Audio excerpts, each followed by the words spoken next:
I guess let's start with Kamal Seymour. Coach said Coach had some nice things. He's been a hot topic this week. Yeah. Well, why is that? What have you seen from him? You know, Kamal's made progress every week. Like most of our guys in our group, he's really hungry to learn. We got him in the late of fall camp, and so I hoped that, hey, you know what, within a month, to learn our offense, to do all that stuff, just to be able to go out and play. Let's get him some snaps. If we can get him in against Iowa, we're ahead of schedule.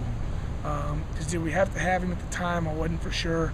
It's just his upside is really high right now, and he's a sponge. He comes in for extra meetings all the time, and what that does, now 2 or 3 guys around him like, Coach, hey, when can I meet with you? And so he's greedy to get better, and those are the guys you want to come out. They're not afraid to make a mistake. He's a guy, if you got to chew him a little bit, if he makes a mistake the 3rd or 4th time, he's like everybody else, ain't special. And so you got to get in his tail at times, but he responds well. He doesn't cower, he doesn't get nervous.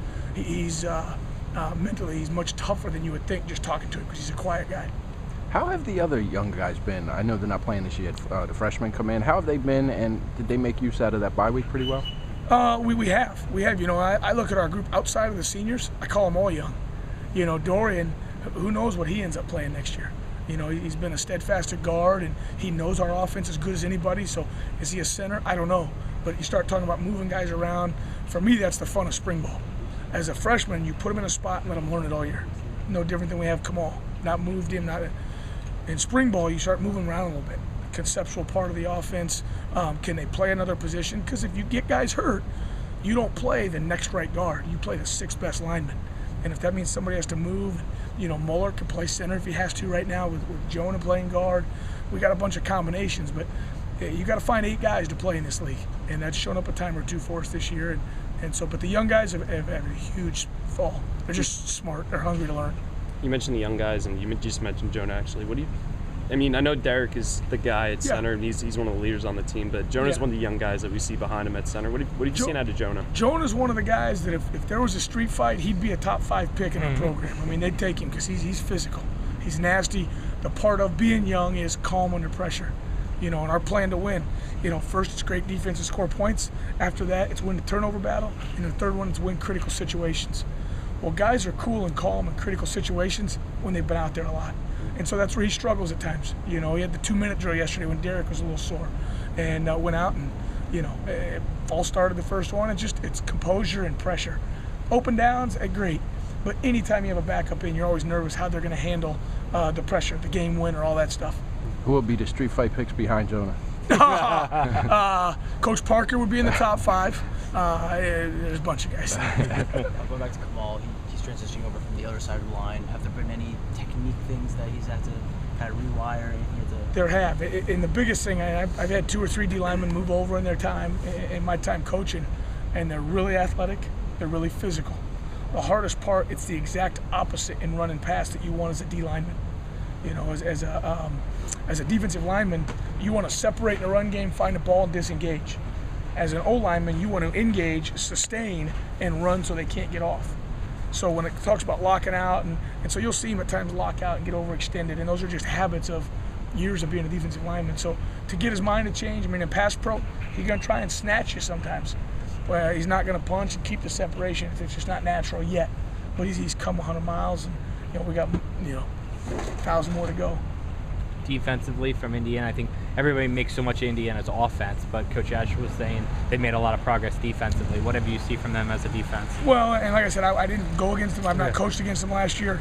I think their defensive line is very good. I think they're physical.